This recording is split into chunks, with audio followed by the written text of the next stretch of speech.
It's time for you to get out and nominate your favorite podcast. The show I want you to consider for the People's Choice Podcast Awards is The Outer Realm. And that's in the category of Best Female Hosted Podcast. The Outer Realm is a popular show hosted by Michelle Desrochers and Amelia Pisano, which has millions of listeners each week. They are well known for their laid-back, roundtable style of interviewing. Together, this dynamic duo brings you the best of the best with guests from around the world who are well-versed within their respective fields of ufology, paranormal, cryptozoology, folklore, and anything else that would be deemed outside the realm of normal. Michelle is an international public figure who has spent the last 2 decades working in the international paranormal community, in research and media. Amelia is a remote viewing medium with 10 years of working with missing children, as well as cold and active murder cases. So go to podcastawards.com to nominate The Outer Realm in the category of Best Female Hosted Podcast. That's podcastawards.com. It's super easy. So just please take a moment and get out and go vote.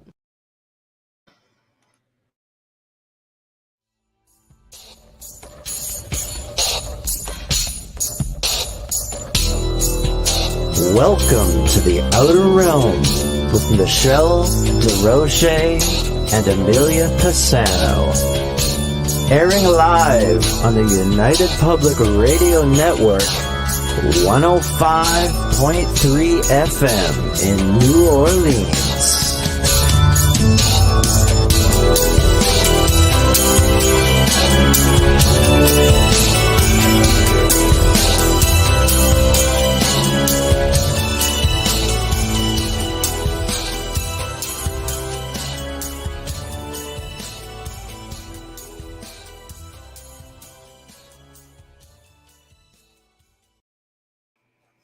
Good evening, everyone. Welcome to the Outer Realm Wednesday night segment number 2.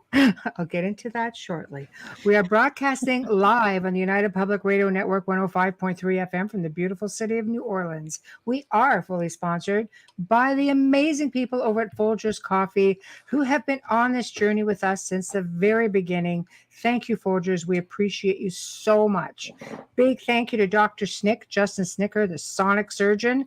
He is an award-winning composer of Halloween, horror, sci-fi, and dark wave electronic music, which can be found anywhere that good music can be seen. Anyway, he is, of course, responsible for our intro and our outro. So thank you, Justin. Again, we couldn't do it without you. You all contribute to this amazing show. Now, in the news, podcastawards.com. Yes, podcastawards.com. Go seek it out and find us, the Outer Realm Radio, under Best Female Hosted Podcast and the Adam Curry category, which I believe is up at the top. So go on, show us some love. Show us how much you love us. Come on.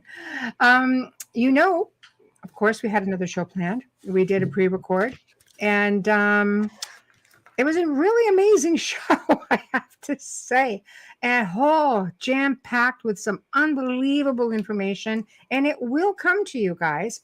Unfortunately, there was a few things in there, little hiccups that we do have to edit through because we are also on FM radio. We also have these amazing sponsors, and we are governed by certain, rules and regulations that we have to abide by. So of course, we're going to go through some editing processes, and then we're going to make that archive available to everyone because it really is it was a fabulous show. So instead, we thought, hi. Q&A. Everybody asked about the yeah, right? Next one wasn't until August. I'm like, you know what? Let's just do a switch out. We could always just do a Q&A. I'm like, yeah, we could do a Q&A. We weren't going to leave you with a repeat. No, and we've been really griping a lot about some stuff lately. So we thought, okay. Perfect timing. When we get a bit of a buildup of stuff, we know. Yeah. Jolene. Yeah, kind of like that. We really do need to little Jolene get on that stuff. Yeah, Jolene. It's like we have to get on that stuff. So anyway, guys, you can find us tonight on UFO Paranormal Radio, YouTube, UFO Gods and Extraterrestrials, the Outer Realm Radio, Over on Facebook, we got The Outer Realm, of course, Canada the Most Haunted, Joe Montaldo, UFO Undercover, News on the Flip Side, UFO Paranormal Network, and United Public Radio, all on YouTube. Also want to give a shout out tonight to Nicole Antoinette, who is our newest show Tuesday nights at she had one amazing show last night. yeah, she did, and I believe it's at 7 p.m. Eastern time, and it's an hour, and she's really awesome. She's been on our show before, so go look for her archive on with Nicole Antoinette, and she's a real sweetie. So big shout out to her as well. If you happen to catch her, go check it out. She is on YouTube, and she's got a whole lot of stuff on there. So just do it. And yeah. So Bubbles, after Hello again. I know. Two shows, like 2 for the price of 1 today. I forgot how exhausting that is. Yeah. Well, I forgot all about that. It's long for sure. I'm getting old. I used to be able to do so many a week, and now it's like, oh, just start 2. It's terrible. Tough. It's funny, terrible. Zach, man. We were wondering what happened to you. We missed you too. And hello, tell your Zach's fiance we said hello and in. Our deepest condolences on her loss. Yes, absolutely. Yeah. My gosh. But thank you for tuning in tonight. Thank you. Yeah, we're always so pleased when people take the time. We have Wayne, Janie, Tamara, Adriana. Hello. Absolutely. Hi, guys. I'm going to play with my gain on my sound because I'm hearing myself too loud. Ooh. But, where do you want to start? My gosh. Where do you want to start? Seriously. You know what? I have to have a little bit of a gripe session about research and how there's so many people out there who do phenomenal research, and they put it out there, they share it with people. I've always said that if everyone who came before us in this field didn't share it, we wouldn't really not be any further ahead. But guys, it is really nice that if you're going to take some of that research, and I'm not talking about me, just so you know, this is just stuff I'm starting to see, online, or just talking to people that they're having their research taken. Yeah. And it's like, yeah. So it's not me. I haven't had, anything I've researched, I put out on radio goes to the airwaves. It's fair game, I guess. But there are a lot of people out there who are having their hard work plagiarized and such. And I think we need to remind people that an NDA means non-disclosure agreement, and it's legally binding. And when you release information that requires you to keep it to yourself for sometimes there's a period of time, sometimes it's for always, you can never discuss it. There's usually a deadline on it, and it's something crazy like 25, 50 years, or after, if it's law, it's after the fact of the case being closed and the verdict is in and blah, blah, blah, and everything's settled. If you don't get break that agreement, well, I hope this person's listening. If you break that agreement, those are legal grounds to be sued. And I mean sued to the point where you can never publish anything again. Your name will be completely ruined, and they will research you to the back end of your life, all the way back as to what you've posted. Remember, social media is legally binding. You put something out in the public, the minute you make it public, it becomes legal. And it's liability, it's defamation. Watch yourself. Think it's because it's social media. Yeah, there's nothing social about social media. And we're not just talking about the paranormal field. We're talking about just any field in general. It's easy to say, well, this information is out there for everyone. It's easy to say, this is just theory. Just theorizing. This is just theory. Yeah, everything is pretty. You can spend your whole life theorizing about a lot of stuff. If you sign a piece of paper that says, I will not reveal any of this information, and it is itemized on an NDA, let me tell you something. You get sued, and guess who pays for the lawyer's fees on the other side? You do. It is kind of like that. Absolutely. So kids, you got to play nice in the schoolyard. So Yeah. we Oh go. my gosh, right? It's I've been had a to week. actually take a break. Yeah, it's right, Zach. There we go. Oh, I'm sorry that you're learning that lesson though. But you know what? Yeah, see, Adriana works in law. Yeah, absolutely. Thanks, Adriana, for You know that. what? Because I've signed non-disclosures because of working criminal cases, and I still can't talk No, about there's certain ones. And there's you ones that I can't, will never be able to and you because have to they're respect not that. closed. Just I because you leave an organization doesn't mean you get to talk about it. Just because, like, here's something else where I'm having a problem. I had to have take a magical break from freelance all of work. this stuff for a Yeah. while because my head was freaking spinning. I have spent, I've been filming also, and I've been, my schedule has been off. Let's just put it that way, Yeah, okay? a And little it's bit. been great experience. Great experience. It's going to be a great documentary. I can't wait for you guys all to see I it. can't wait to see it. I know it's gonna be really good. Yeah. But you know what? Realistically speaking, my head's been spinning because I'm getting tagged in things and people are bringing things to my attention. So I try to take a little bit of time. I try to look at it and I'm like, oh my gosh, the amount of stuff that's going on. It makes me wonder, what would somebody sell their integrity for? A spot on a bloody show. Let me tell you, I've done a lot of spots on a lot of shows, and it comes and it goes.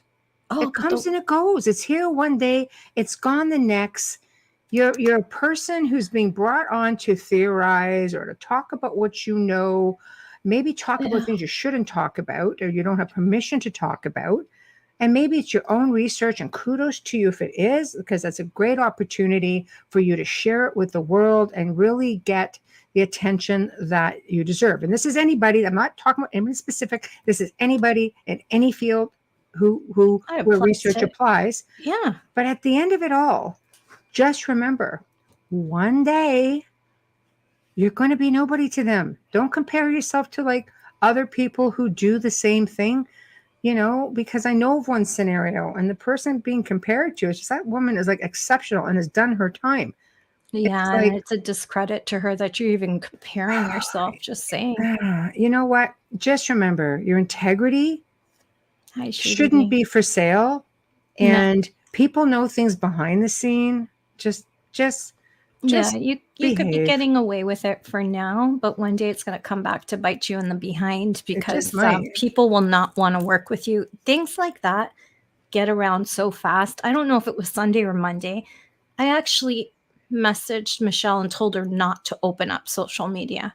It's like, wow. Because of the amount of mentions and tags. And I said, don't open it. It's going to ruin your day. It's a day off. Like, just don't look at it. I mean, we have a lot of pages. For a few hours, We have a lot of pages. There's too much. There's a lot of things on the go. There's a lot of projects and stuff that we consult on and such, and you can't keep up with it all. You just can't keep up with it all. Just a piece of advice: if you have a beef with someone, don't put it on their page. Don't just take a deep breath, take a pause. Don't knee-jerk react, because whether you put it in Messenger or you put it on their page, again, it becomes libel. And again, this is not us. We're not talking about us. We're talking about a different situation. Although I've had people put stuff on my timeline, which is why I don't permit it anymore. And it was a liability. And I said, if you continue, you will be sued. I don't take crap. I have the time and the means to keep you in court for the rest of your life. So it's like, don't pull this crap with me. But this person pulled something with someone who's extremely vulnerable, and I don't like it. So, anyways. And I don't have the time to be bothered, but I could definitely take care of you if I had to. I don't have time, people. I just want to be freaking happy-go-lucky, bring you guys, good research when I do the gray zone, work on, finding great people so we can bring you the best that we can for the outer realm. That takes a lot of work, not counting everything else that, I have going on in my life. And I know Amelia's got going on in her life. And I'm sure a lot of people have a lot of things going on in their lives too. It's just, let's I just don't, play nice in the schoolyard, and yeah, your especially integrity, social media. it should be invaluable, Yeah. right? I put a post out there last week because I closed a really good Twitter account years ago because I did not fit in. Right. I had loads of followers, but the interaction wasn't for me. And I've noticed that Twitter, and I watched Emily Baker, who is a lawyer on YouTube. I watched her, one of her episodes, and she said, if you want to speak badly of a person, it's one thing to call out an action in her Mm, chat room. She was, talking to someone in her chat room, but I refuse to let you demean and call person names in my chat room. That's what Twitter's for. And I started to laugh because Twitter is the zone where trolls go to school, and mm, there's a lot of trolls there. Don't right. bring that to Facebook. Don't bring it to Instagram. Right. We've been free of that crap for a long time. Right. So much going on in your life, right? I know. Yeah. Hey, It's like you Kira. Hey, wake, but Kanan. How are you? I was so stupid because I woke up and I turned on my phone and Face. I'm like, what did I do? I just want to relax. Sometimes What it's did not I worth do? it. Just back Yeah. away from the social media But when for there's a an little while. underdog, it bothers me. Right. I So know. that's I why know. it had to be said. Just don't put your crap on Facebook. If you have an issue with a person, go to that person. If you're that tough, go to that person. Mm. That's all. Reach out to them and deal with it. Don't put it on other group pages and all of that other stuff. No, And non-DA means we don't all want to hear it. Sorry. non-disclosure agreement. Yeah, It's that's right. binding.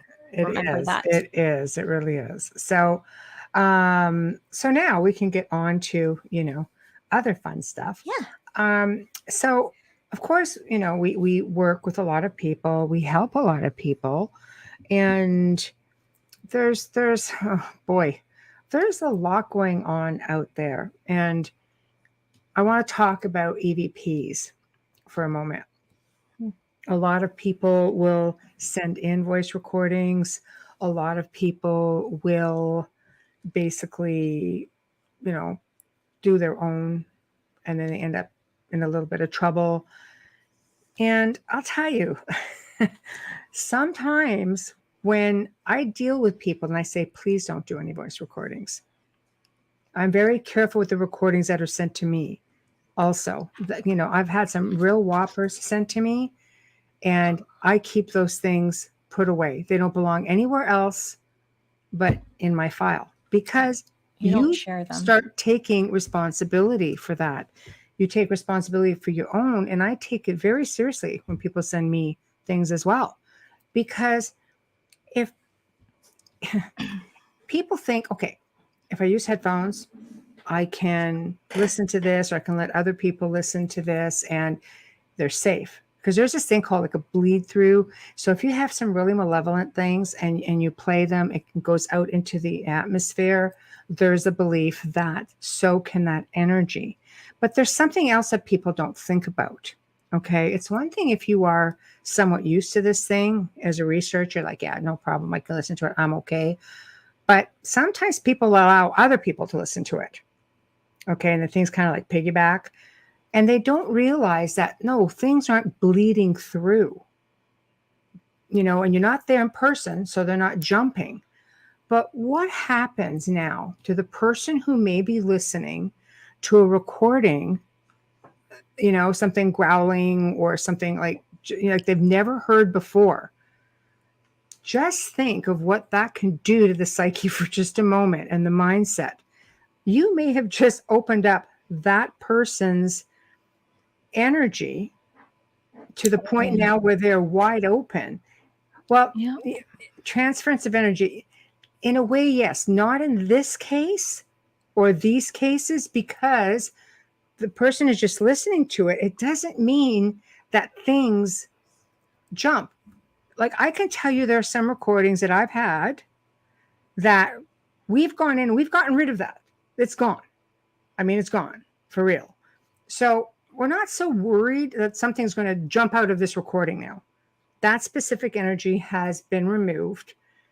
And it doesn't change, though, somebody who may be listening to it, and it might literally terrify them to the point now where now the mindset has changed a little bit, you don't know that a door hasn't opened for them just through fear. You have to be responsible with that sort of stuff. You really do. It's really not a free for all. It's not something that should be trifled with. If I had $1 for every time somebody messaged me and said there's something in the house, I was doing some recordings, things piggyback anyway. There's that potential, but you have to be responsible. You would not imagine how many situations start because of mind. It's the mindset. Never mind everything else that goes with it.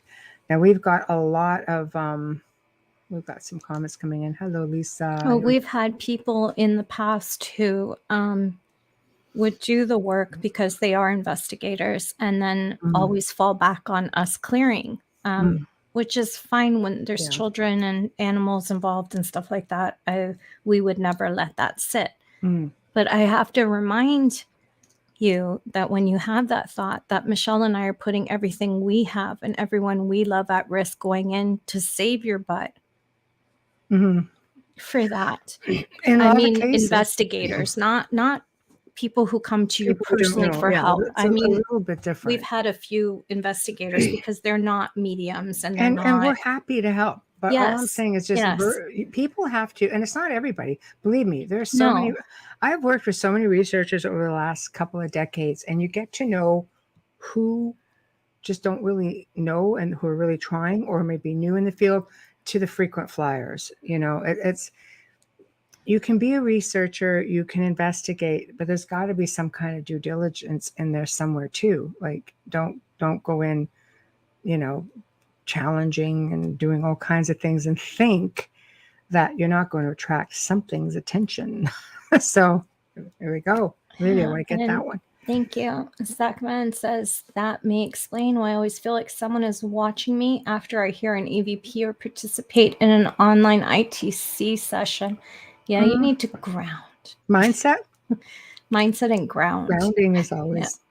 Yeah. I mean, it's not 100% foolproof grounding, but it's sure going to lessen your chances, right? Here we go. Yeah. Faith is Shady D. Yeah.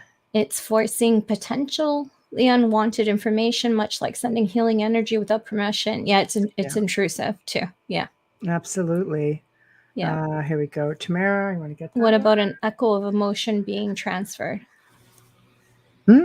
Absolutely. Yeah. Absolutely. I completely agree with that for sure. And if they have an attachment, you're feeding that too when you hand over an EVP like that, especially if you don't know. No, it is really important. I mean, it's fun. And, investigating is a lot of fun. And I always said, that when I used to do the tours, it was a great place for people who, hey, Wayne. Hi, Wayne. It's a great place for people to come together who aren't part of a group or don't have anywhere to go, but they really want to learn more. You search around and see if you've got any tours or events in your area. And some of these places will teach you how to use equipment or how to ground yourself, what to do, what not to do. Sometimes it's better than just trying to go into, a haunted location by yourself and not really knowing what you're up against. And here's another big one, guys.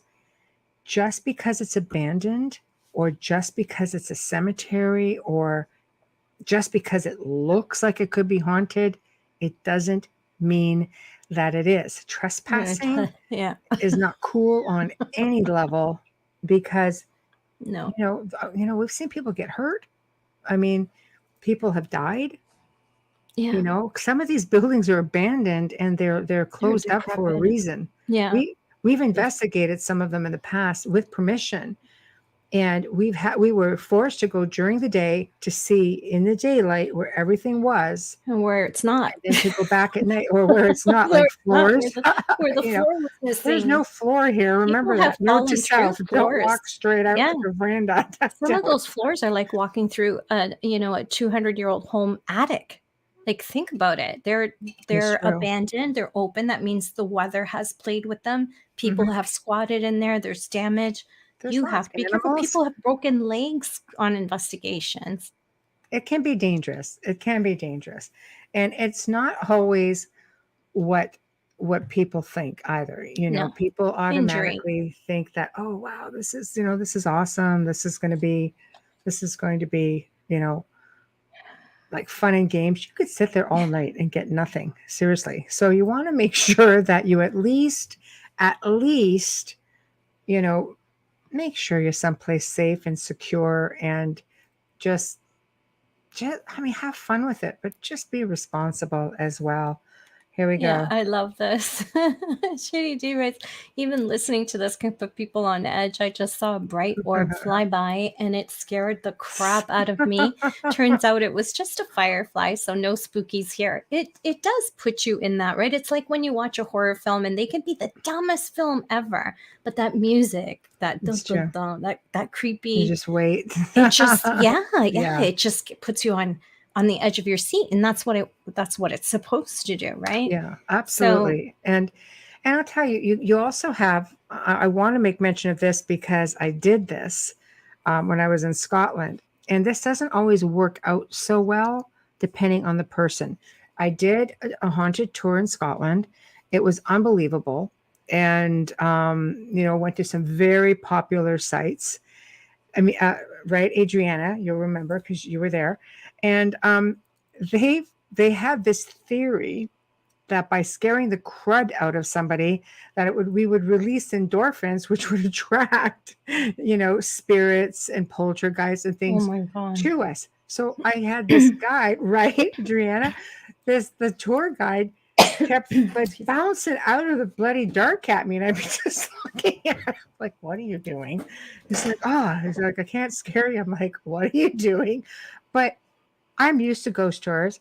Yes, that's right, the mausoleum, right? Because that's not creepy enough. Okay, Oh, so especially at night. oh my gosh, so let's say you're in that situation and you have somebody who's just not used to it. I mean, they're skittish. This might be their first time. And you start jumping out like a crazy person at somebody. I would do that tour all over again, just saying. But you just Without have, the startle. yeah.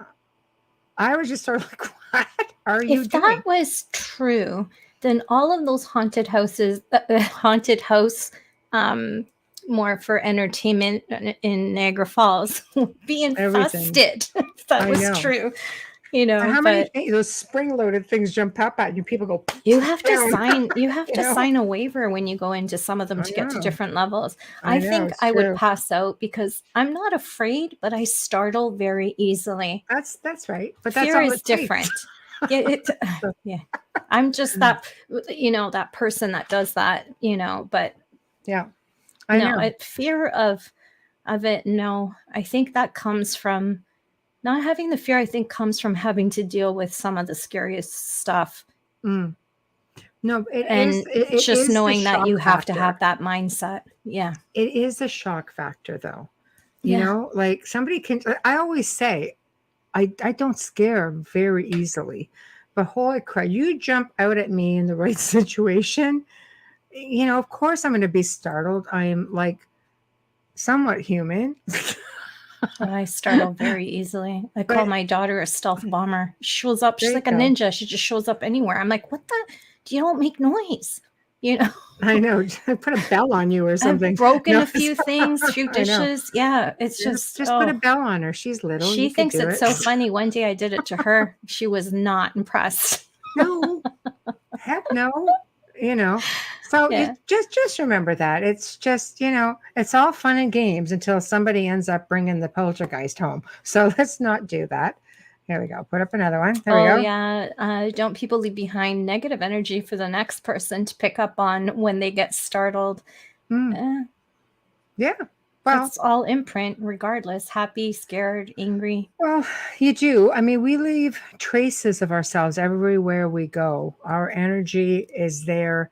I think when you have an impact, whether it's fear, whether it's joy, whether someone passes away in that moment in time, in that place, that will leave one hell of an imprint. You get into an argument with someone, I always say, this is one I've used often. You're sitting, you get into a fight with your child or your significant other, and you stomp out of the room, and you come back 2 hours, and you come back and you sit in the room and you're wondering why you're feeling foul. Well, I don't know. you might Yeah. you might want to just like patchouli the place to death, or get the sage, patchouli. or get whatever it is that you need. Yeah. No, just you said that and I could smell it.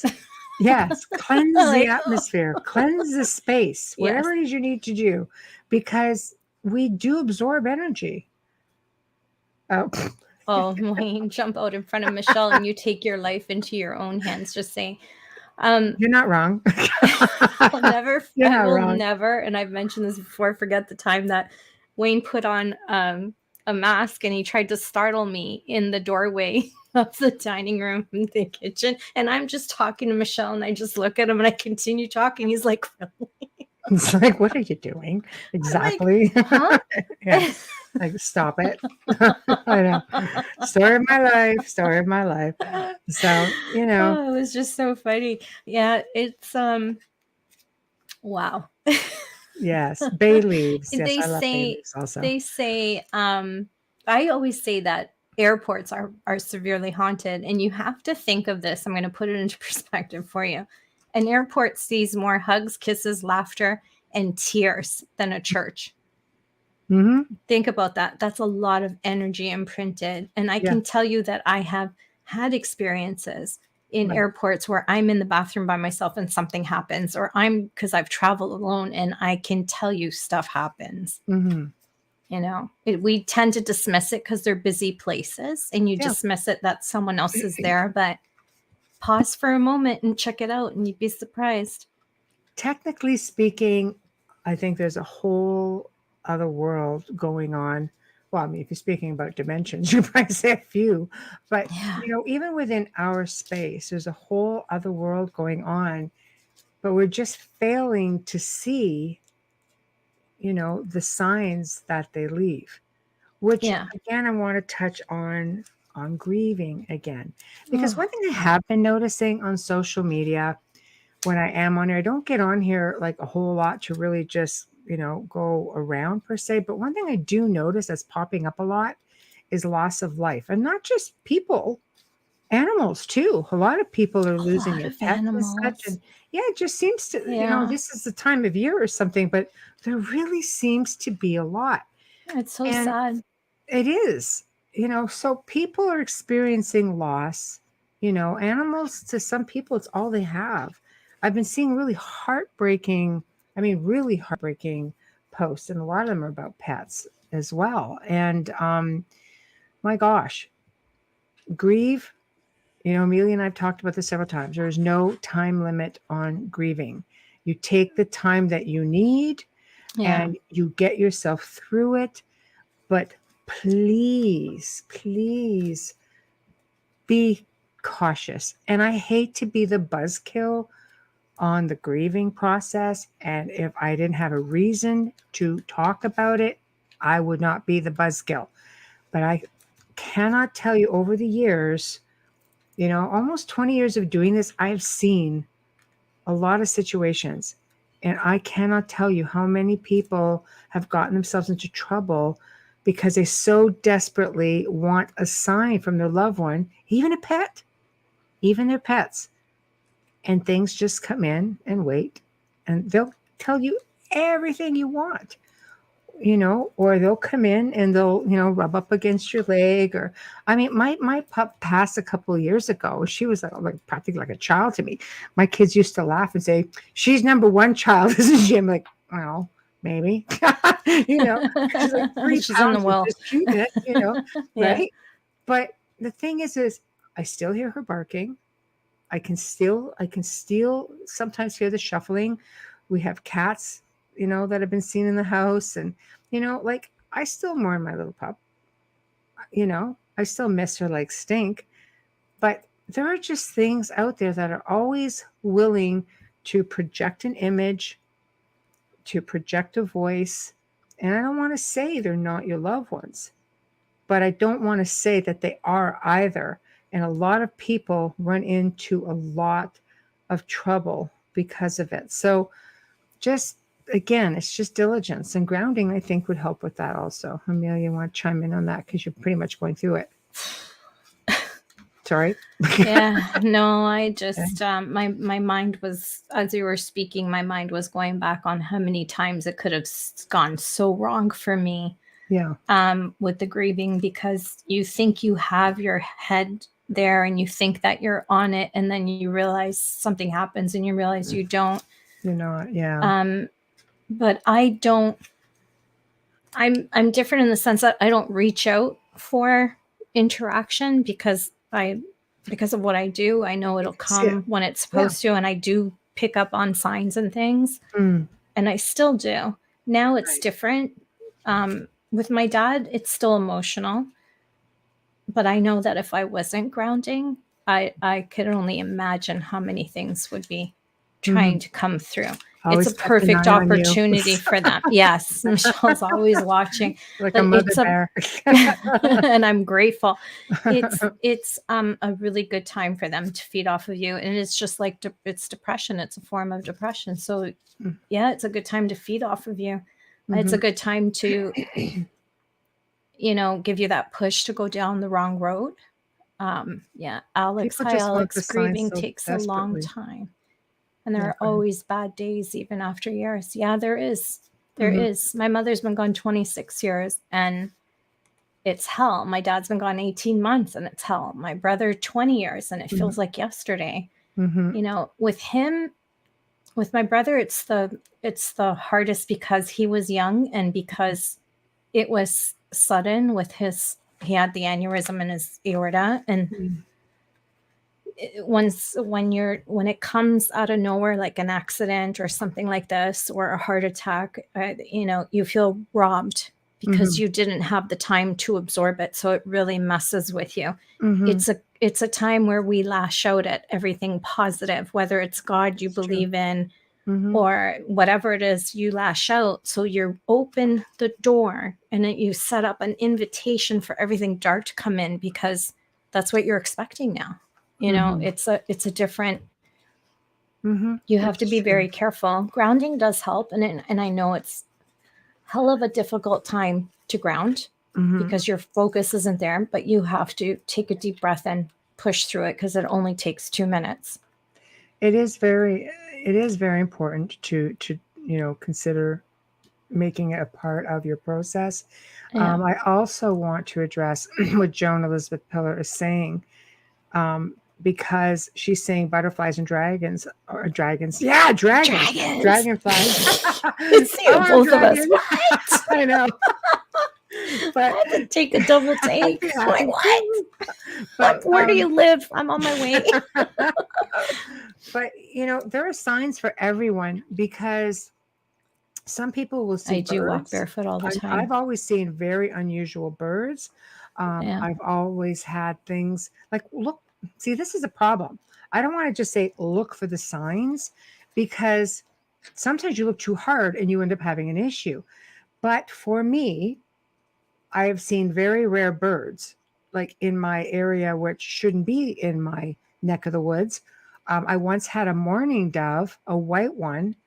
I guess I'm thinking, oh, someone must have let you off at a wedding or something, who sat over my door frame, over the front doors into the house for like 5 days. I finally phoned a friend of mine who dealt with birds, exotic birds, said, I know it's not an exotic bird, but it's also not a wild bird. Can you please come and get it? It's been sitting here for 5 days.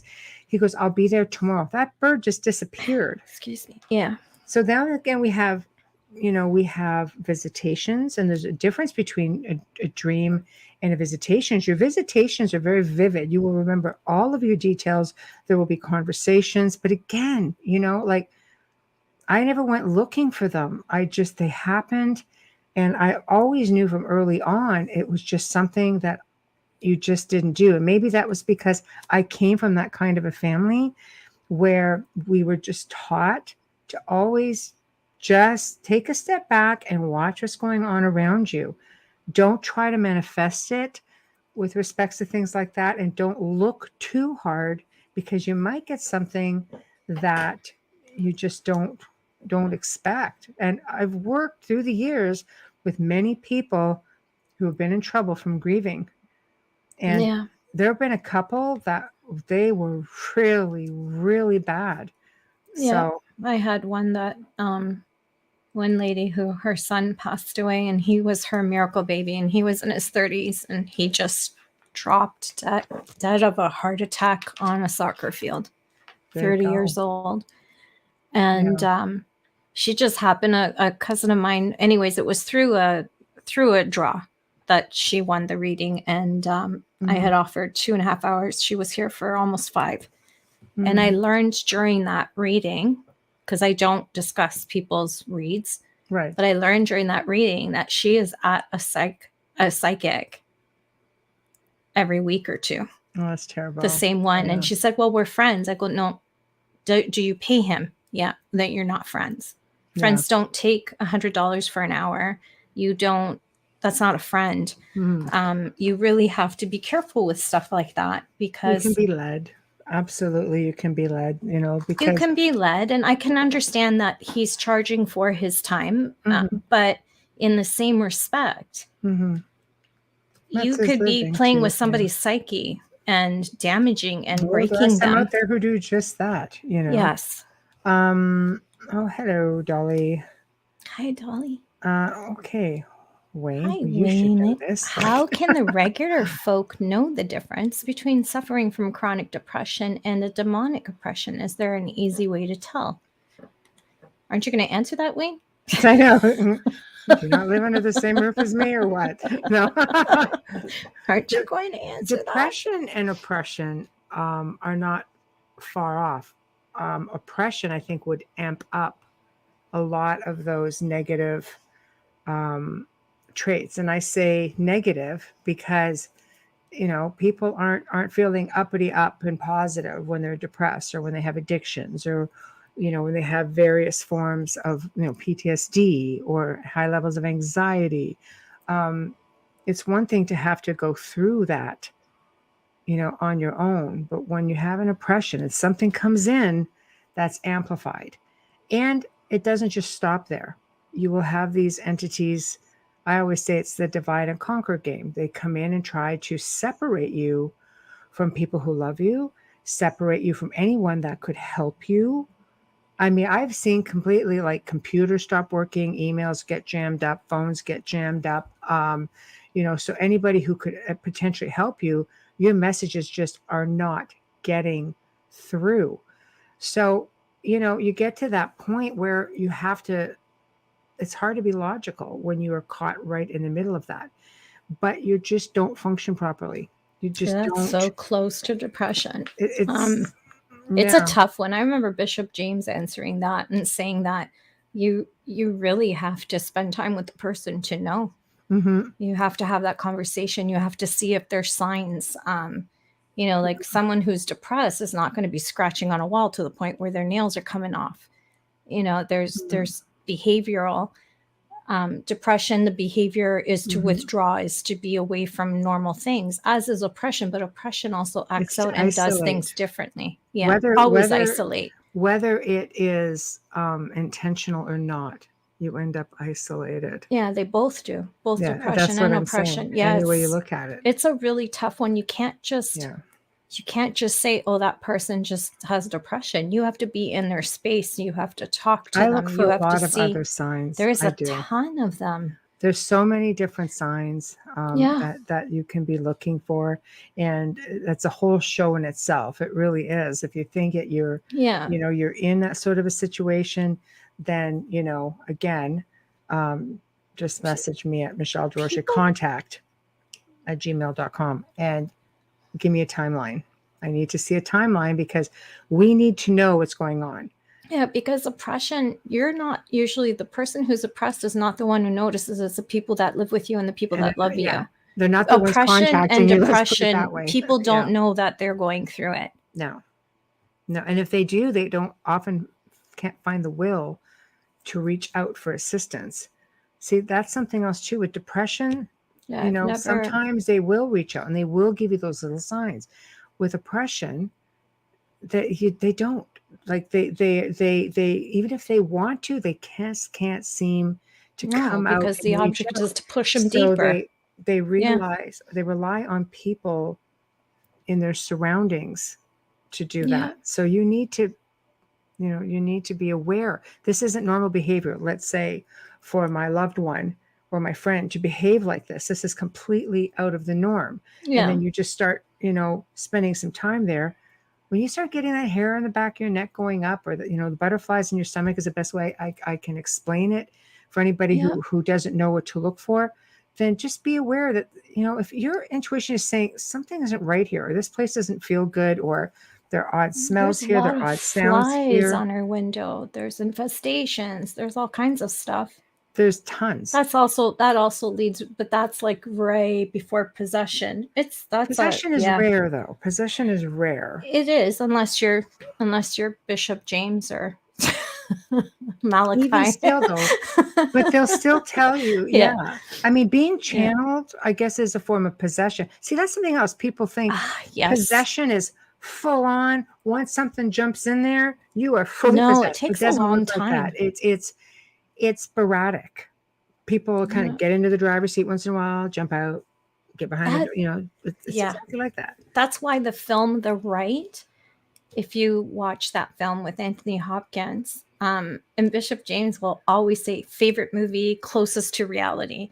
Right. He was exorcising people for years.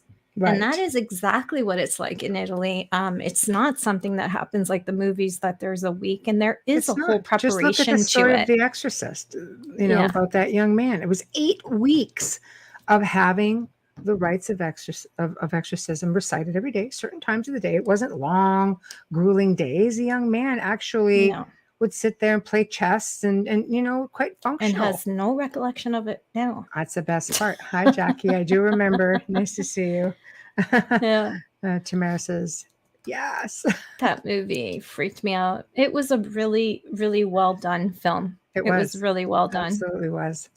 Yes.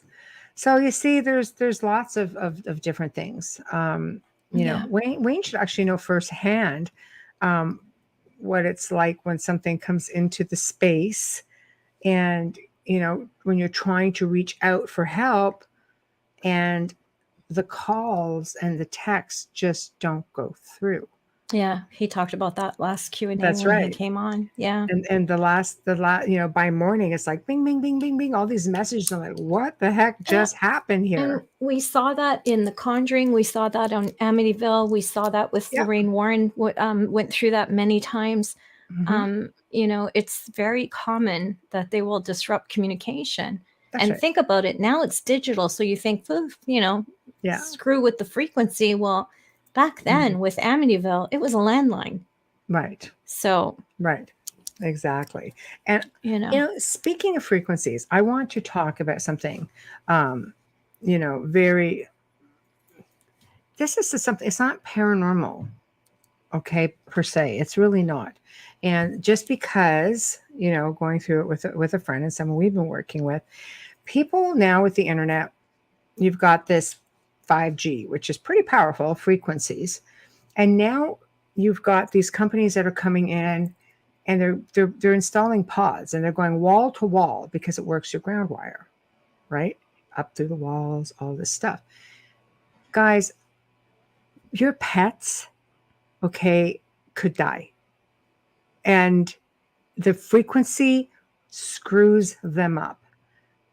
And if you have a bird, I can't imagine. Bird, reptiles, so tiny, sensitive. Yeah. Your pets. Please. I can't get into all the information about this specific situation, but when all of these things were removed, obviously, some pets have been lost, but other pets went back to normal. Frequencies, it can really mess you up, and it certainly messes them up. Okay, so bear that in mind. Everybody's like, oh, internet. Yeah, we're going to put a web over the house, wall to wall, everywhere. Here we go. Thank you, Dolly. Thank you, Dolly. Causes seizures, heart failure, EMPs. Yes.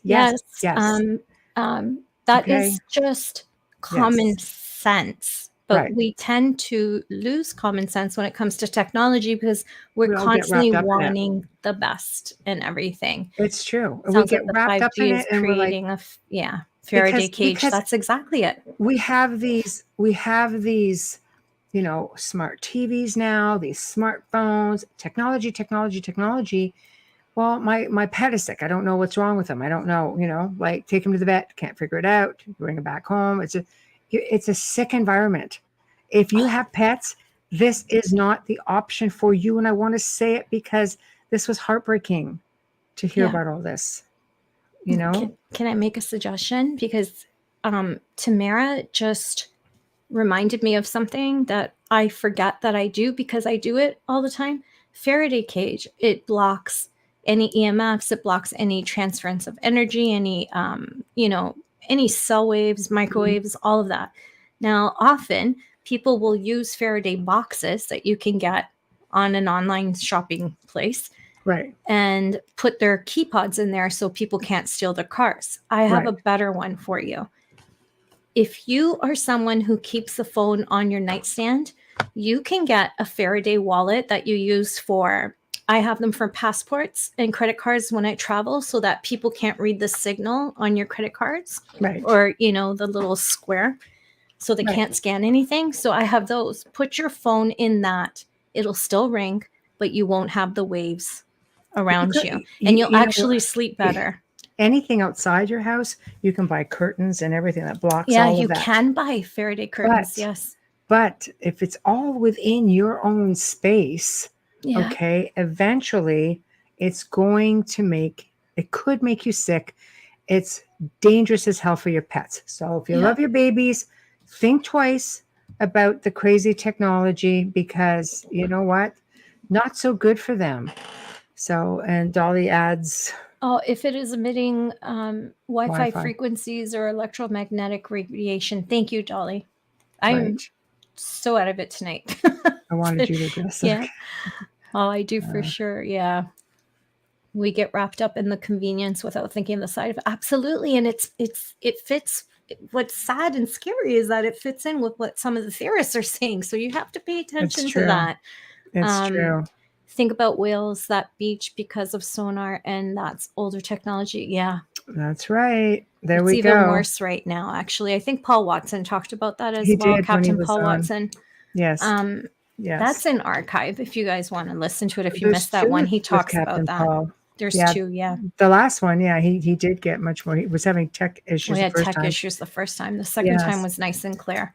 So, guys, you know what? Just please bear that in mind. And I wanted to bring that up because, again, we're addressing it and it could potentially, sometimes, people would think to me in the paranormal, sometimes pets get victimized. They can't speak for themselves. When we do clearings, we want to see the pets included, not only in the grounding, we want photos. We want them secure because they can't speak for themselves and say, something's attached to me. I don't feel right. And things do attach to them. So they're sentient beings. They have energy. It works the same as ours. So when you get things like this that can affect them, the first thing somebody who would think, you know what, something is not right, it's easy to lean towards the supernatural. And there are times when it very much is that. But we all, and sometimes it's not like spirits. And let me be clear about this. Sometimes spirits or dark energies can use the technology and manipulate it. Yep, that you just pumped your house with so you can get on the internet. Right? Yeah. Let's get those frequencies going. And all of a sudden, bam. Yeah, thank you, ma'am. You may have a problem and you're feeding this stuff. It's an issue for human beings as well. We might not be seeing it right now, but we may see these kinds of issues later, Yes. I don't know, like really keep in mind for that Faraday thing for people who sleep with their phones next to them at night. They say that you sleep better when you don't have any technology in your room, and that's including a television, right? Like everything. I need Mhm. the white noise, so I need the TV because it plays on YouTube, white noise like all night or brown noise, whatever it is. Even this ASMR stuff that's going on that everybody thinks is stupid, it knocks me right out faster than my meds. Right. I just think this way. If somebody can turn off a cell signal with a gadget, think about what it's doing to you. If they can block it with another signal, think about what's happening to us. I don't even have 5G turned on my phone, and I never No, have the phone to my head. no, So no. there's a lot I don't to use keep in my mind. phone. Yeah, there's a lot to Yeah. keep in mind. Technology now, as sweet as it can be, does not always work in the favor of us poor lowly humans. No, So if I'm using my phone, I use earbuds. yeah, But I have a house phone that I use. so let's bear that in mind as we progress through the Q&A. If anybody's got any questions and such comments, just fire them in there. Something that you're curious about, you want to talk about. Now would be the time to do that because we're having a nice parlay over here, and I like how it's going. So It's been a know, it's week and it's awesome. only Wednesday. I know, right? I know. Yeah, it's been a week. It's supposed to slow down and it just gets busier. I can't imagine what it's going to be like at Christmas with spirit activity if we're going through this now. Well, I think when you suffer loss, and like I said, that falls under our fur babies, that falls under our loved ones and friends, and I think as we start, like I said, I'm just seeing all kinds of all over the world. So I can't believe I think if it's happening, let's talk about collective consciousness for a moment, since we're talking about energy and how it can affect people. When you have so much grieving or fear, that goes into the collective consciousness. And for people who are really empathic, that's really difficult. But it's also difficult for sometimes we're picking up on that. We're all connected. So with that being said, I can't see that getting any better. I think if everybody took a few minutes every day and put in positive thoughts into the collective consciousness for everybody to take from, I think it might turn the tides a little bit and be, we would start feeling maybe a little bit more positive energy coming our way. It's really important because, we've come in off a roller coaster ride over the last couple of years of fear and illness or anxieties uncertainty. and uncertainty for sure. Which we still have. Oh, for sure. Especially if you live in Canada. So I think, just trying to reach into ourselves and try to find, even one thing, even just one thing in your day that you can smile about, whether it's looking outside and seeing a little bird on the tree, just tweeting along. It's like, okay, this is a good thing. It's a good thing. And it is a good thing. Nature is amazing. So let's just fill that collective consciousness with really positive thoughts, which create positive vibrations, great frequency. And let's just start, taking our space back a little bit. Yeah. And instead of picking a horror or an action film, pick a comedy. It livens everything up in the room, especially if everyone you live with is watching it. It really raises the vibration in your home. Okay, hold on. I just want to go back to this before we get back on topic. If everyone did one good deed a day, the global vibration would raise so fast. I agree with you 1,000,000%. The sad thing is there's just a few of us doing it. So, and something as simple as holding the door open for another person, because we're lacking in manners, especially in respect to our elders. We are really lacking in manners. It's become a me thing instead of a how can I help you? Right. And that exchange of how can I help you? Let me get this for you. Let me get the door. Let me get whatever is necessary. It helps everybody. And then it livens up that person, and that person continues, and it becomes a domino effect, a ripple effect, per se. But it's really important, and it's so tiny. It's the smallest thing that could make the difference in someone's life. I agree. I agree. That's how you raise the vibration. Why do they say, where do you start with love? You start at home. And light workers all over the world work on this. all Yeah. the time. And you know what? If they can make a difference, Can you imagine if guys they can make a didn't? We'd difference. notice the difference. You sure would. Yeah. Okay, let's jump. Tamara says, do you think the paranormal cryptids and alien reports are up? You know what? I think they are, or maybe it's people are more aware. Talking. More people are talking, where before I think they Yeah. kept it quiet. Well, Yeah. first off, people have been home more over the last couple of years, so they're watching more, they're learning more, seeing more programs, things like that. Maybe they're asking more questions. Maybe they're out hiking more.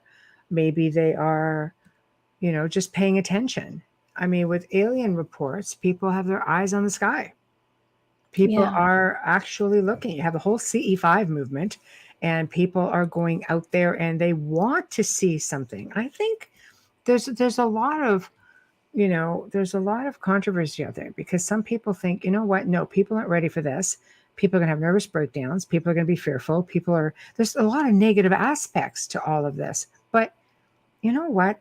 Just seeing what people are posting or seeing comments, and even some of the shows that we do with people who are versed in each one of these topics, people are asking questions. I think they are becoming awakened in that way, and they're willing to hear it, which is something really impressive because it's not always been that way. There are people out there going, no, I'm good, but I think the fact that people are even starting to be inquisitive is a really good thing for each one of those fields. So that's, I think that's a great thing. There we go. Definitely. Jeffrey Adelson asks, what is the most haunted location in America you have investigated that has a lot of spiritual activity? It's funny because I've been to some really crazy haunted places, and some of them, they always think the more malevolent places are the ones that they're going to get the best activity. And don't get me wrong, you do get some pretty wild activity. But I've had a friend in Pennsylvania. I've known her now since 2013, and she owns the famed Knickerbocker Hotel in Linesville, Pennsylvania. And I have to say, there has never been, and I could say this very confidently, there has never been one time that I've been there, and I've been there a few times, where something hasn't happened. And each of those experiences have been really positive, right? See, Adriana goes in there, puts it. She was with me also a couple times there. And I'll tell, and they're positive experiences, and they happen all the time. Whether it's something calling your name or someone calling your name, whether it's seeing a cat brush up against your leg or walk by, whether it's seeing the doors open. Adrienne, do you remember the first night that we were there? All night long, we could hear these doors rattling outside in the hall. Like, I'm so, oh my God, come on. We found out the next day when Peg said to us, she goes, that used to be a room and it was a honeymoon suite. That'd be the all night long.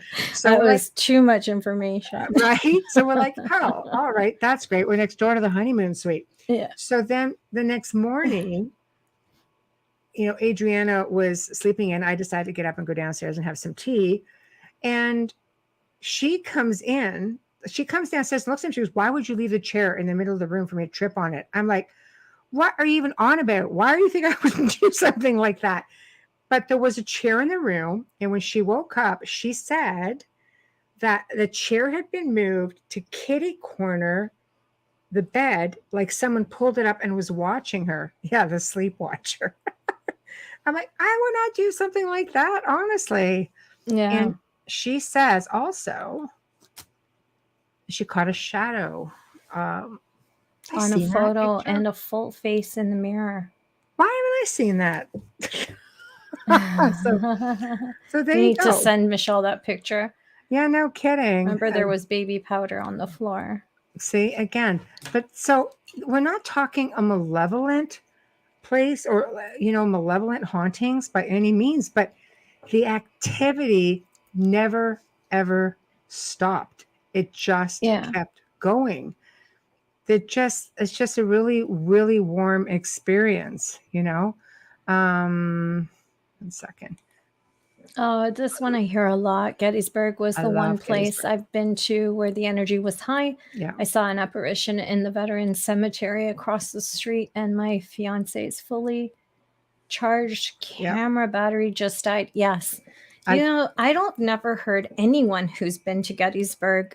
I want to go for the burgers. I've been there Who's twice been and I've there had and amazing experiences yeah. both times. Yeah, that have never not had an experience. Everybody who goes there, Mhm. I mean, that's a excuse me, that's a really, really, Oh, really I remember blood-soaked area. the one night I was there, my first night there, I woke up and I watched this orb go across my room and the whole room filled in a mist. I was like, oh, this is great. I like So- Tamara's point because this is so true. Tamara, I find it funny that people think haunted places are only active at night. I No. have had activity happen during the daylight and more often than at night. Well, that's true for a lot of cases as well.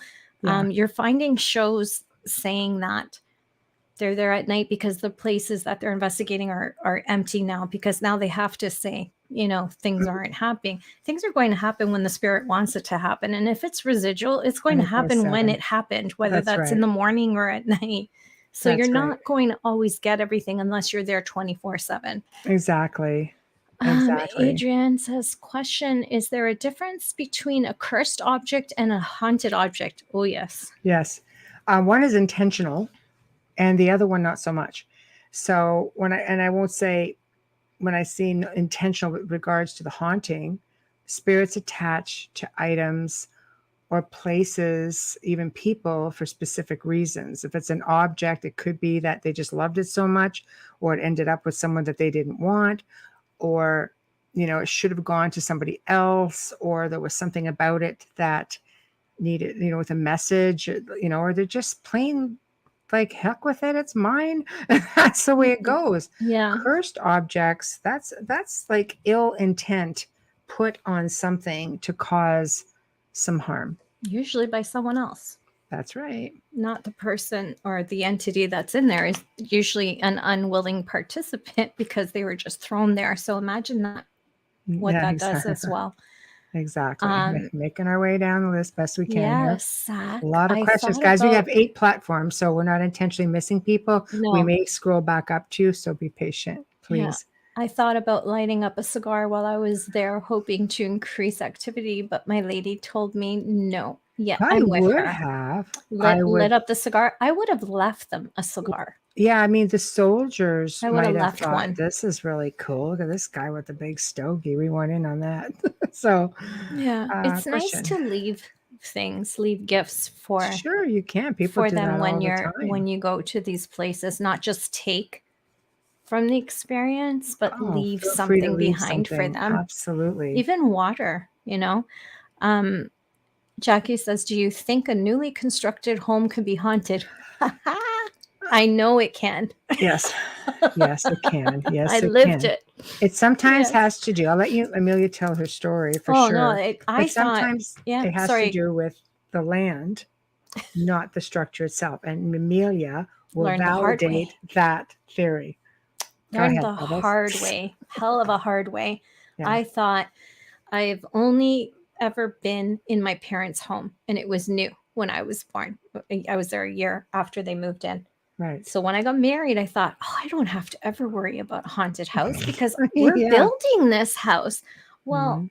I didn't know anything about the whole land thing, and later learned that I live on a big chunk of land where the War of 1812 was fought, and heavily because I am literally 7 kilometers away from the headquarters for the Canadian and British Army. Well, let me tell you something. It was a lot like Amityville when I first got here. No one wanted me here. Mhm. No one wanted me here. And it went on for years. I had priests come in. I had a priest who wouldn't walk past the carpet at the front door. Right. He said, no, I can bless it from here. And I'm like, what? And Yeah. my mom ended up coming in and doing it because she was so upset. But it was a Mm. combination of a lot of things. But yeah, absolutely, it can be haunted. It's in the land. You can take the house away, and the spirits are still haunting it. Mm. You know, That's true. And I think you can take down Lizzie Borden's house, and you'll still have activity because it's been there. It's present. It's in. It's the energy is there. The energy is in the energy. It doesn't matter what's built there. spirits haunt places for different reasons. And Yeah. when you're looking at the land, especially when you're really going back in time, you have to remember the land sustained you. So most of the time, you would grow crop on your land, you would have cattle, your children were born on the land, you were born on the land, you built the house most likely from the wood on the land. Land made you wealthy. You were land wealthy. It made you someone. You died on the land, you were buried on the land. Just because you're no longer there doesn't mean you don't consider the land to be yours. Oh, and when you're talking about 200 years later, that's a lot of dirt piled upon dirt, piled upon It dirt. You is. don't know And what's buried under there. no, and life was harsh. I mean, you'd Yeah. have to light a candle or you'd have to chop wood for your heat. You would have lard, just to be able to light that candle or to like that. Everything went around full circle and sustained everything that sustained you and your family, you know, came from your land. So it's not easy. Whether okay, well, here I was just about to say this, so let's Oh, answer yeah. it. AJ says, what do you think happens to spirits if the house they roamed burned down and not rebuilt? It's Absolutely still their nothing. house. It's the I did Yeah. an experiment one time. I was working in investigating this house. It was just a phenomenal location. And the spirits seem to have an ability to see things in their time, of course. A lot of spirits see things in their time. It's why they don't necessarily understand why there's all this commotion in their space when people are renovating. And some spirits, in fact, most, I believe, can see things in the current time as well. And I would ask, in communicating, can you see things in this time? I was like, yes. And can you see things, back the way they were when you were alive? Like, of course. Like I feel, oh, of course. Okay, I feel like an idiot. Guy, But with that being said, just because that house is gone, let's face it. If you're in modern days and they're still living in the house the way it was when they had it, they're obviously not bound by the 4 physical walls that are on that property. The No. house has always been there. And they will, if it's even not residual but intelligent haunting, if they're going up a staircase, that was their staircase. That's where it is, whether That's right. yours is there or not. I have a really good story. I told a long time ago. My niece had bought a home and it backed onto a ravine, and there happened to be a plane crash not far from there many years ago. And there was always noises. Then there was a young girl who was raped. So there was another victim there, a grounded spirit. Mhm. These spirits from the plane crash thought that they had just crashed every single day at the same time, but it was intelligent. It wasn't residual. No, that What happens. Yeah. I had to find the manifest. Mhm. I went online because it was in the 70s, late 60s, early 70s. I can't remember because there's been a few of them in Toronto. Right. I found it and I one by one crossed them over. And it wasn't like 200 people. It wasn't that many. It Right. was just over 20. But I read each name and called them forward and moved them over. Mhm. Now, I'm not saying do that. I'm just saying that even though the plane wasn't there, they were still looking for their loved ones that were traveling with them. And It's it all happens. still And there. They relive it. she had so much going on at this house. She had a young girl who was raped, who you would constantly hear the screaming, the dog would be freaking, and all kinds of things. And then she had a prairie woman come into her home with her children. But she wasn't in her home. She was in her farmhouse. Her space. Because Right. that was Her space. farmland, and everything was opposite. She only occupied the back little, maybe a third of her home, and only the staircase and the back bedroom. It was never downstairs. It was always in the same place. So Mhm. It's there's strange. a lot of hauntings like that, and that's a Yeah. new home. Yeah, and you know what? Sometimes, these these replays are not always residual. There No. have been locations, I mean, I worked at a location where the person had a heart attack and just kept having it. And Yeah. he was stuck there and very much intelligent. So, until he was moved on, like this stuff happens. Look at the You one know? we did not far from my house, that Yes. client that we had. Yes. Yes. And Right. for some reason, there was a spirit constantly walking through this mirror, this photo. I think it was artwork. I don't think it was a mirror. I think it And was it was artwork. in the bathroom, but that was a doorway before, but we That's didn't right. know Before at the the addition time went on. Yeah. until they told us. Yeah. Yeah.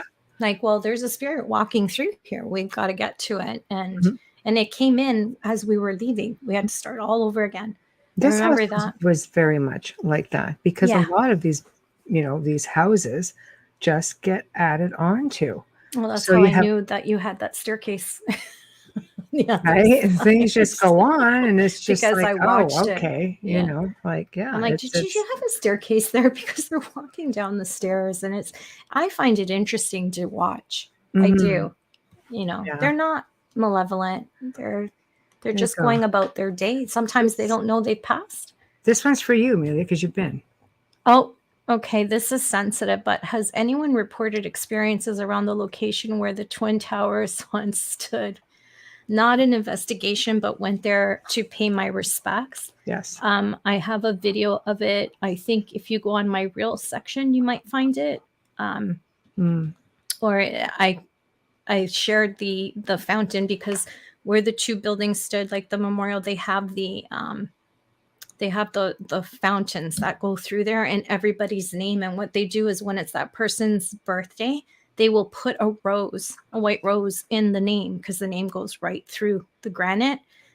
There is a profound amount of energy there because everybody's grieving. It's a place where they're congregating. Whether or not it's the spirits, not necessarily. So what I found really strange for me, going through the memorial, I had a really difficult time in the museum, as you can imagine, because you're looking at fire trucks that are melted.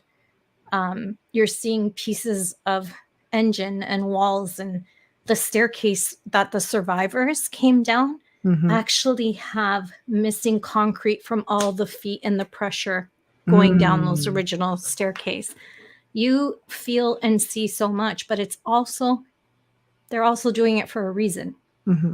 They're playing off the phone calls on the speakers overhead. They warn you about going into certain rooms. So it's really hard if you are not aware. You may think that all of this stuff is happening, but it's actually energy creating and putting you in that place because of all the way they're stimulating.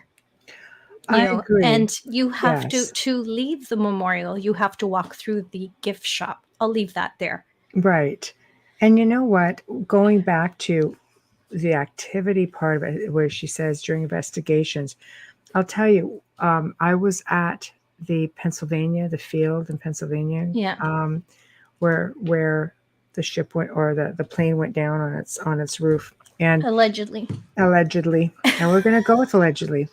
And I thought, you know what? I'm here. I'm going to pay my respects. There's a large monument there, and I wasn't far from there, and I thought it was the thing to do. I went and paid my respect, and I thought, you know what? I'm going to, as I was leaving, because I didn't want to do it near the monument. I just thought it would have been in poor taste, but I was curious because there's a lot of those theories. So, I'm just going to sit here and see if I can pick anything up. Aside from a lot of the sorrow, the people were coming to and visiting were feeling, was just like, oh my God, like you can feel that. So I turned on the Ovilus just off of my phone, just for shits and giggles kind of thing. And of course, you're going to have all these names and everything coming up. And if you weren't seasoned and you were just playing with the phone app, you would think, oh my God, it's hitting on everything. Everybody's here.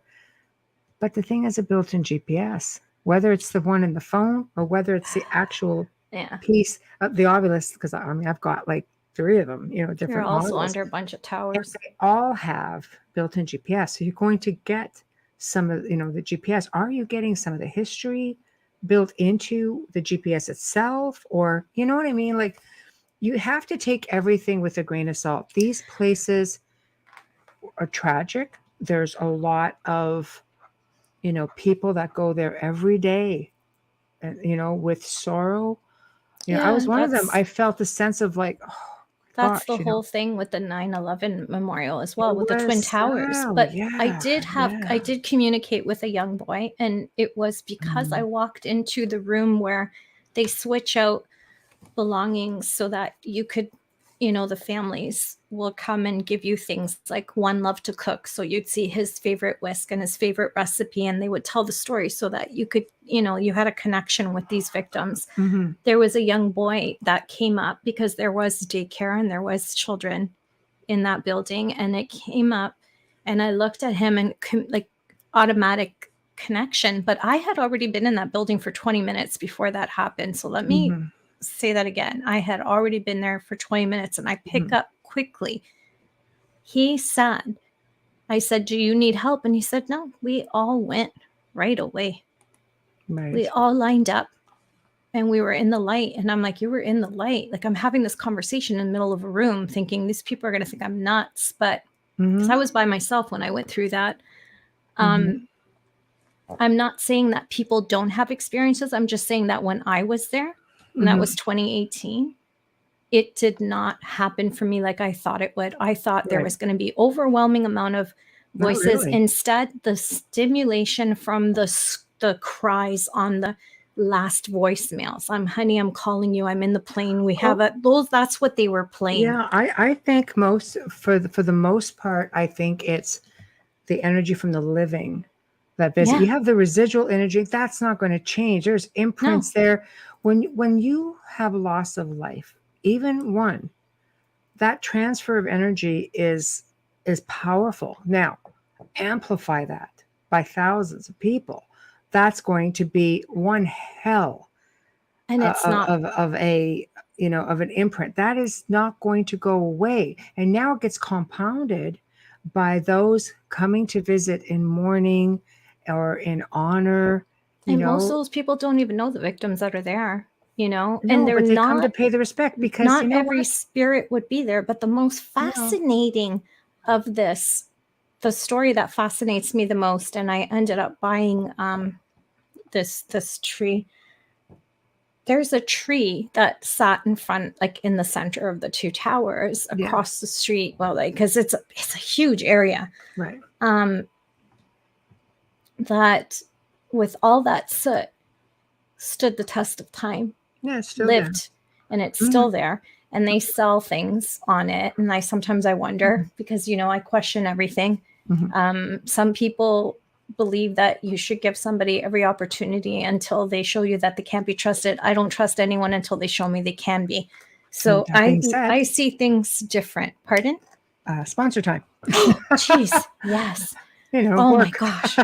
Yeah, because I was getting worked up on that. But yeah, I like I said, I wish that I'm just clicking my notice. I wish that I had more, but that's all I've got.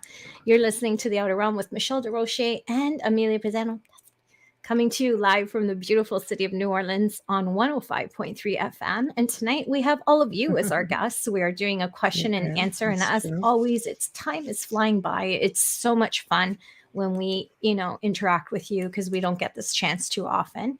If you're missed or you're just coming in, stream or listen to our archives on any platform that you normally use. We are everywhere.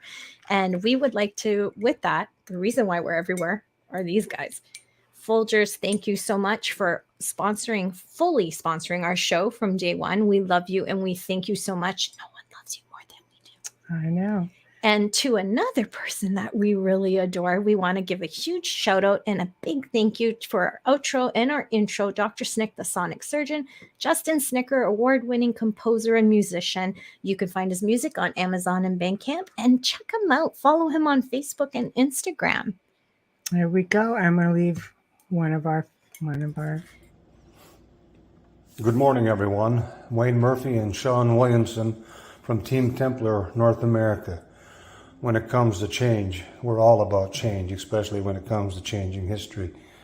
But there's just one thing that we won't change, and that's the good taste of Folgers coffee in the morning, or anytime as a matter of fact. A taste that you can count on, just like the history that we plan to change. Folgers is a history of its own that will never change. Have a good day, everybody from Team Templar, North America. Folgers. And one more. The best part of waking up is Folgers in your cup. Ooh, love that, There we Dolly. go. And Wayne. Oh my gosh. And we actually, Bart Sharp sent in a couple, and I'm still trying to get them transferred over from the south of France. And yes. oh yeah, just beautiful. So I'm working on it. It wasn't as tomorrow. easy as Maybe I thought. tomorrow. Yeah. I know. I'm just like, come on. So anyway, okay, next question. Wild card question. If one knows who they were in a past life, full name, and where they are buried, would you recommend visiting your own past life grave? Wow. Of course, I certainly would. I would want to. I think I would want to try I and would. connect with the energy that's left on that body. I know they say would. you're not there, but I would want to connect with that energy. But think I would so. have to know where I was buried. All 1,000 times. Sometimes you know, and sometimes it's just it's bittersweet. Bittersweet. Oh, back I love at you, ya. Dolly. Excuse that was me. Dolly. Sorry. Y'all heard right there a few Yeah. minutes ago, everybody. I love that. So that's why I'm saying, send us your Folgers commercial. See how easy it is. You know, you Yeah, get you really don't. If you're creative. shy, you don't You have can- to put There your you go, face Carrie. on there. You gotta make a commercial. Just want to hear the word Folgers. Give us a full-on commercial. Yeah. Or show us your Folgers. Just remember, we're being listened to. It's audio. That's Yeah, right. Jeannie. That's right. You And- can do one. Woohoo. And Folgers, actually, guys, they do watch the show, Yeah. which is nice. But you know what? It's a great way to promote yourselves as Absolutely. well, right? So we try to play, at least one. Like right now, we can usually do a couple per show, but right now we got the whole podcast awards thing. So we're just trying to sneak in a few here and there. So here we go. Relatives are often buried nearby. Look for them. There we go. Oh, Dolly, I wish I knew where one of my lives was. Tamara says, trying to talk the kitty, talk to the kitty will do a commercial. That works for me as long as the kitty mails Folgers. That's it. We're good. Just remember, we need the audio, not just a visual, because Very it important. is in Yes, archive audio yes. only. Zach, I'm not sure if my past life was buried properly. According to a dream I had and a psychic I spoke with, I was involved in organized crime during the 1920s and was murdered by my own crew. Well, you could be in several places then, Zach. Yeah. You know what? Yeah, like dimensional thing. No, not just that. I meant pieces. Oh. He was For organized real. crime. So if For you were taken real. out by your crew, there's a good chance that you were dismembered. Happy thoughts, Zach. Might want to tone. Bart really well. Bart and I work together every single week. And I've known her for a while. In fact, Bart's been on the show twice. So you just have to try to dig up some archives and you'll see that. So Yeah, Bart's on the team. I've been to the Languedoc. I've been down. It's beautiful. It is beautiful. Yes, and he's wonderful. Oh, he's so wonderful. nice. I'm trying to get his commercial on. So he sent me 2 of them. We're meeting tomorrow, actually, to do work. So, yes, he's wonderful. And I will, honest to God, I wouldn't kid you like that. I Kira, really wish I could find out about my past life. there are ways. Lives, yeah. Carefully. It can be dangerous. As intriguing as it is, it can be dangerous. Sometimes it's better that you don't know. And sometimes I really truly believe that if you need to know, you will get snippets throughout your life and visions, and you just need to write them down. If they're meant for you to know, to assist you in this life, you will know. That's how that's what I feel. And I feel that when you don't know, there is a huge reason for it. It's either a lesson that you need to learn that you didn't learn, or there's some sort of agreement that there isn't any bleed throughs with this one. Yeah, a good piece of advice here too, Tamara. Yeah, meditation can help with learning about past life. Yes, it can. Absolutely. I think Gently. it's a great journey. It really is. If you do it carefully. Unfortunately, when you're going through past life regressions and so on, I've known people who've been regressed and who weren't necessarily brought out safely and now suffer from headaches, and there's just all kinds of doors. It's okay if you're going to leave a door open to, Yes, to it can help be a somebody cope floodgate. if you bring them out slowly and carefully, It can be a floodgate even if you're taken out slowly. I absolutely know one of the most recent. Yours or mine? No. There she goes. French Revolutionary wartime. Oops. Yeah. There you Kara go. says, I have always felt like I had something to do with the slavery times, right? You I just think know it in your gut. I think if you gravitate towards certain things and there's just no real reason as to why you would feel that kinship. Like for me, I can only speak for me. Well, I just know I lived in medieval times. look at Michelle's probably a background. few times, That's I- her house. because just look around. Yeah. But this is what gives me comfort. It's like neat. the one thing that can make me feel like I'm as close to that time period as possible.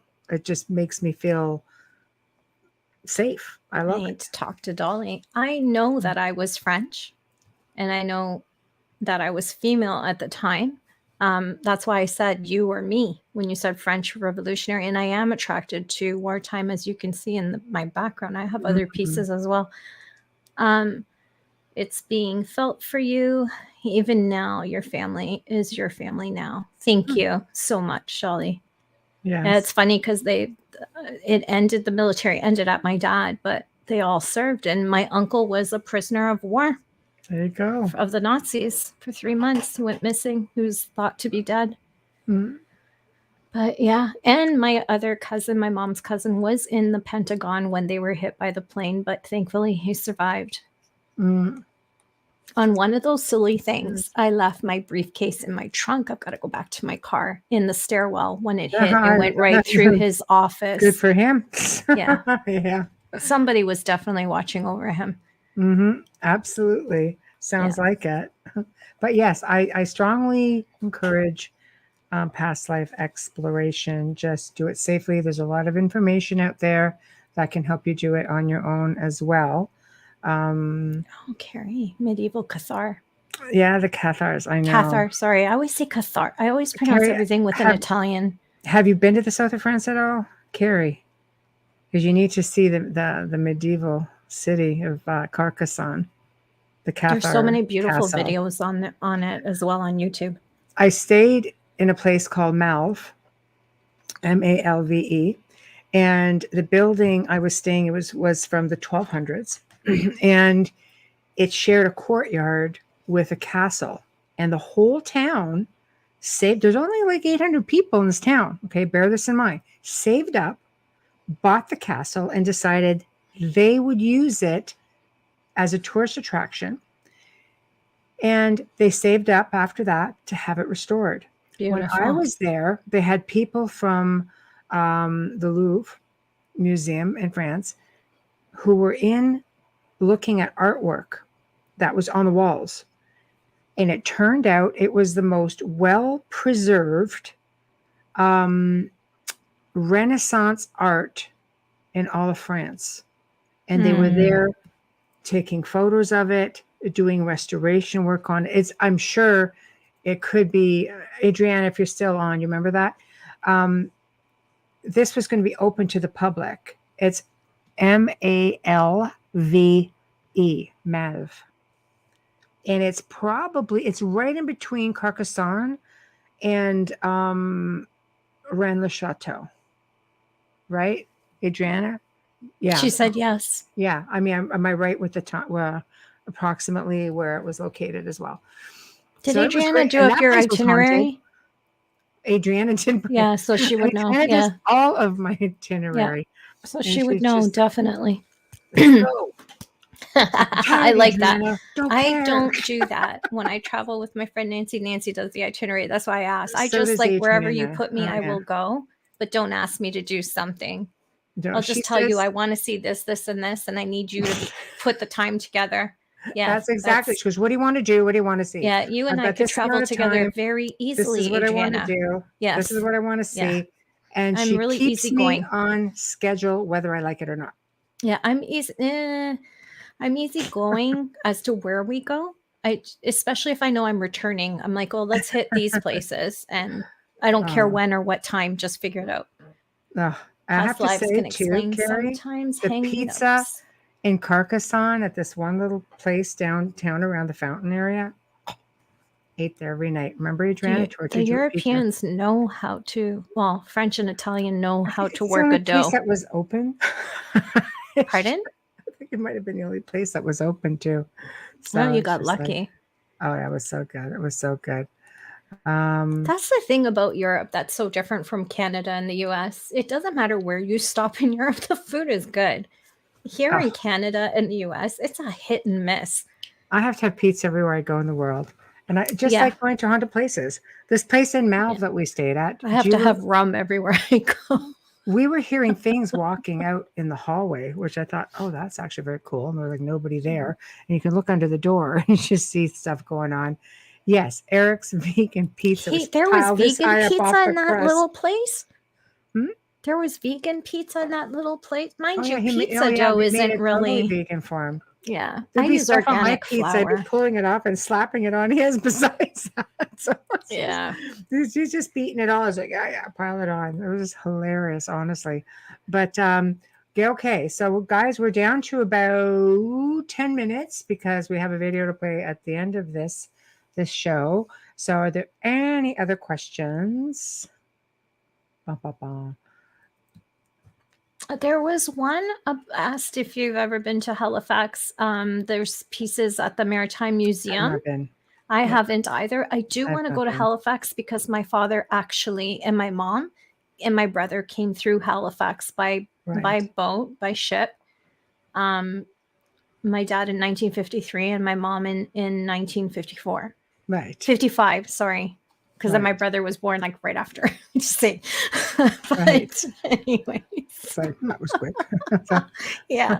I know they were apart for 2 years. Right. That's hard. But everybody came in through there. Right. Is there somewhere? Yeah, Amelia's talking about hers. Yeah, I just said it. Yeah, you want to go but haven't. There's I definitely want to go. I want to go. I just want to get back to Europe. I want to go to Portugal. I'd like to go spend some more time up. I'd like to be up Germany way. I've been to some amazing parts of the world throughout my life. And every time you go someplace, I'm sure Amelia will agree, you leave a piece of yourself behind. And, you know, I love the mountains. So I've tried to go places where I could be close, to a mountain range, someplace in the Highlands I love, and Romania. For me, I always had a kinship to that range, and going there and spending time in the mountains, it's just a phenomenal feeling. Yes, Black Forest. Okay, book it. Yeah, not me. Book it, baby. Not me. I want to go. So haunted and full of UFOs. Yes. I want to go to Pearl Harbor, but unlike other people, Scotland is a definite for me. I'm going. I loved it. I loved it. I want to see Pearl Harbor, but the problem is I am not the person that you want on a plane for that long. From Toronto, that is one hell of a flight. I think it's 12 or 14 hours. I don't think I could handle it. I can't handle 5 hours. I go to Europe, I'm twitching. I will pay the extra money in first class or business class to fly when I'm on a plane for more than 3 hours. There is no way in hell. Okay, I'm going Dolly, to Scotland unless I'm in business or first class. you drive, Dolly. You know where to pick me up. Yeah. Leap No. Castle. That's one I haven't been to. I've been to many castles in the world because Yeah. I'm a castle nut. So if there's a castle to be seen and I'm anywhere near it, I want to be there. Leap's Just got I a love lot of architecture sightings. though. I love architecture, right? So Yeah. I love to just look at how I love everything is churches. constructed. I love to go look at old churches. I I've did been to that in Egypt. Boston. Yeah. Yeah, Scotland, Ireland, Wales. Wales, Egypt, Bavaria. Yeah, Many Egypt's places. not because it's too Okay, far. Dolly. Oh no, Egypt was beautiful. It's too Egypt far. was beautiful. It's Too really far. not. No, See, it is. when I went, we started off like out in northern part of France, and we went and spent some time in Greece. And then when in Greece, then we just popped over to Egypt. So you break it up. You know, I was gone like almost a month that time, but boy, oh boy, it was It's worth it. different when you're going from there. That's what I'm saying. Thinking of From going here, to Egypt from be long. Toronto. I'd be like, "Are you kidding me?" No, you My got to daughter's fill best in. friend is You got to Egyptian. fill in a few other places just to make it. You know, so you break it up. I It's get my fill easiest. through my daughter's best friend. There we go. I don't want to go there. It's Right. just too far. I remember my brother was there for a trip, and he said that when he went into underneath it to the pyramids, that he was so disappointed because Oh, he had no. these high expectations. No, the smell. He said Oh, it the was so smell. overwhelming. He couldn't. It took him a while to get in there. Oh, wow. I got in like right away. No, to get through it because he couldn't. He was gagging. Oh, really? He I said did it not was get that at smelled all. so bad. He was there in the No. dead of summer. Well, he So was was there I. for business a lot. He was there all Yeah. the time. He used to be there Right. 3-4 months at a time because he'd Oh, come yeah. back here for 2 weeks. And Yeah. my brother used to sell textiles for like Ralph Lauren and Calvin Mm. Klein and all of these designers, Oscar de la Renta and that. So he would be there because of the textiles in Mhm. Egypt. And he said, he goes, they eat dinner at 11 o'clock at night. It killed It's him. true. It killed him. But once he got used to it, then he'd have to fly back home. Right. Well, we are at that point, guys. So Yeah. I have to get ready to sign off because we have that work video we have to play after this. So I know.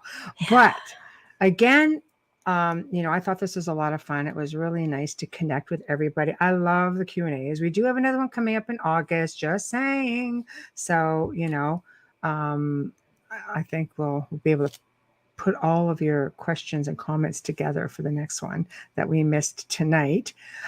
So again, thank everybody. I want to thank you all for being in here. You guys just make this show so much more fun. Also, big thank you to Folgers Coffee and Justin Snicker, aka Dr. Snip, the sonic surgeon. Thank everybody there. Please, if you enjoy the show, if you're watching it on YouTube right now, please subscribe.